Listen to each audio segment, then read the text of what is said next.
심방조기수축, 심실조기수축은 부정맥 중에 가장 흔히 볼 수 있는 부정맥입니다. 그리고 알려져 있듯이 건강한 분들에게도 조금씩은 나타날 수 있는 부정맥이죠. 조기수축은 비교적 안전하고 증상이 적은 부정맥으로 알려져 있지만 실제 환자분들을 상담해보면 꼭 그렇지만은 않습니다. 조기수축 증상으로 인해서 일상생활이 힘들 정도로 고통을 받는 분들이 적지 않기 때문입니다. 실제 저에게 치료를 받은 환자분들 중에는 조기수축 증상 때문에 집중을 할 수가 없어서 퇴사를 했어요. 식사만 하면 조기수축이 심해서 제대로 식사를 할 수 없습니다. 운동을 조금만 해도 심해져서 최대한 움직임을 조심해요. 이렇게 일상생활이 제한되는 큰 불편감을 호소하시는 분들이 많습니다. 제가 이 유튜브 채널을 통해서 대부분의 조기수축은 치료가 아주 잘 된다라고 말씀드린 적이 있습니다. 한의원 치료가 조기수축에 효과적인 이유는 환자분들마다 각각 다른 원인을 파악하고 그에 따른 치료 방법을 적용하기 때문입니다. 같은 조기수축인데 환자분들마다 다른 원인을 파악한다는 게 어떤 뜻인지 이해가 가시나요? 실제 조기수축 환자분들을 상담하다 보면 환자분들마다 악화 요인이나 증상의 양상 등이 매우 다양하다는 것을 알 수 있습니다. 이걸 잘 파악하면 환자분들의 조기수축 원인을 파악할 수 있고 그에 따른 해결책을 제시할 수 있습니다. 오늘은 실제 임상에서 제가 많이 만나는 조기수축 환자분들의 유형을 분석하고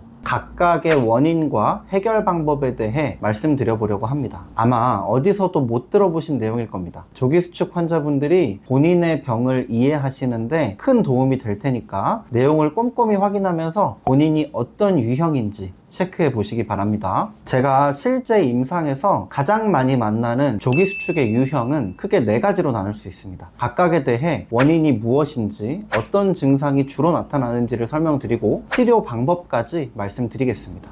첫 번째는 기운 부족형입니다. 심장의 기운이 부족해서 조기수축이 유발되는 유형입니다. 한의학에서 볼 때 심장은 오장육부 중에 가장 따뜻하고 기운이 넘쳐야 되는 그런 장부입니다. 이러한 심장의 기운이 부족해지면 조기수축이 유발될 수 있습니다. 이 유형에 해당하는 분들은 추위를 많이 타고 만성피로를 많이 호소하십니다. 잠을 못 자거나 과로할 때 주로 증상이 심해진다라고도 표현하시고요. 피부색은 하얀 분들이 많고 체격은 작을 수도 있고 클 수도 있습니다. 땀을 많이 흘리는 경향이며 땀을 흘리고 나면 개운하지 않고 오히려 더 컨디션이 안 좋다라고 말씀하시는 경우가 많습니다. 맥을 잡아보면 맥박수는 느린 경우가 많고 맥의 힘은 약합니다. 설진상 혀의 색깔이 하얀 편이고 부어있는 경우가 많죠. 제가 임상에서 반복 관찰한 결과 이 유형에 해당하는 분들은 부정맥약에 대한 부작용이 비교적 흔합니다. 항부정맥제는 기본적으로 심장의 기운을 안정시키는 방향으로 작용합니다. 따라서 심장의 기운이 부족해서 생기는 부정맥의 유형에는 오히려 전신에 힘이 빠지는 등 부작용을 잘 유발합니다. 이런 경우 심장의 기운이 허약해서 생기는 조기수축으로 보고 심장의 기운을 보충해주는 그런 약을 위주로 치료합니다. 주로 황기, 계지, 부자, 세신, 원지, 당삼, 육계, 선모,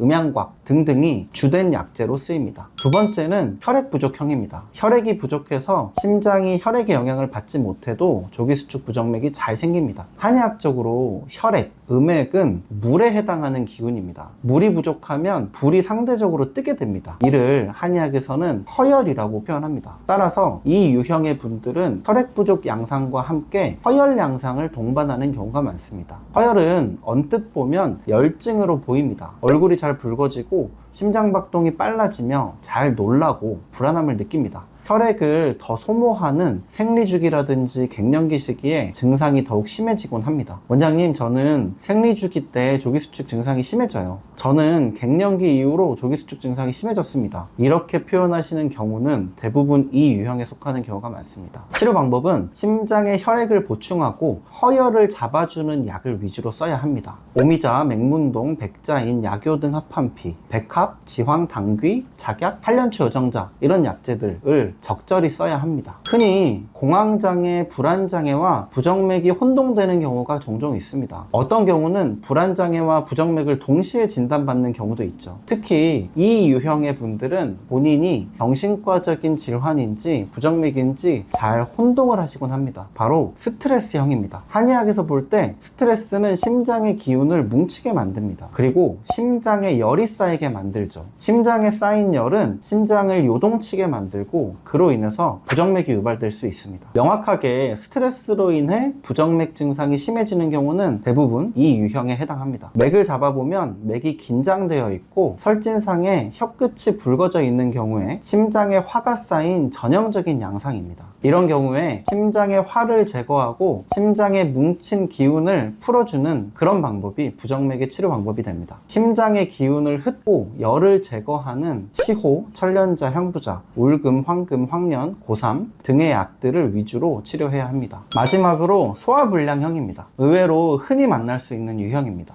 최근 상담한 조기수축 환자분을 대표적인 예시로 들 수 있겠습니다. 저는 식사만 하면 조기수축이 심해져요. 아침, 점심, 저녁으로 식사하기가 무서워요. 그래서 아주 조금만 먹으려 합니다. 이런 식으로 말씀하시는 경우 이 유형에 해당합니다. 한의학적으로 심장과 위장은 매우 밀접한 관련이 있습니다. 위장의 정체는 심장의 기혈순환의 정체를 유발합니다. 위 분처럼 명확하게 소화 문제와 부정맥이 비례하는 경우 이 유형으로 진단할 수 있습니다. 이런 경우 소화 문제를 해결해 주는 게 부정맥의 치료 방법이 됩니다. 다나, 진피, 나복자, 백계자, 개내금, 시오지각, 후박 등의 약재들을 위주로 치료합니다.